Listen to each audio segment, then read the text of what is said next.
Welcome to the Salmon Runs YouTube. Enjoy the video. You start by preparing the content you want publicly reachable. That means a static file or a running app endpoint. Once done, choose a hosting option that matches traffic and budget, such as GitHub Pages for static sites or S3/Netlify for assets. Make the account, create a repository or bucket, and upload your files.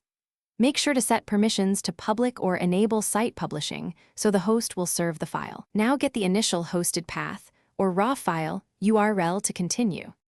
You now configure the access and finalize the URL. First, ensure permissions, CORS, and correct content type headers so browsers and clients can fetch your resource.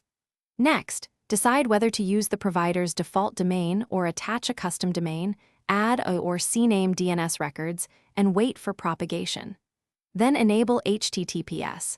Most hosts offer automatic certificates, but you can install Let's Encrypt if needed. Once DNS and SSL are in place, you finish by thoroughly verifying the public URL works across clients and networks. Open it in a browser, run curl to inspect status codes and headers, and test from a mobile network to confirm external reachability.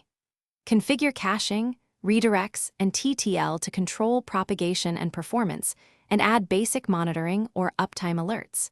Make sure to document the URL and rotate or revoke any temporary keys. Troubleshooting tip: if the link fails, clear local DNS cache, check DNS propagation, and inspect CORS or permission settings.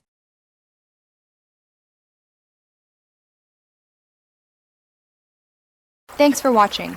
Consider subscribing if we helped you.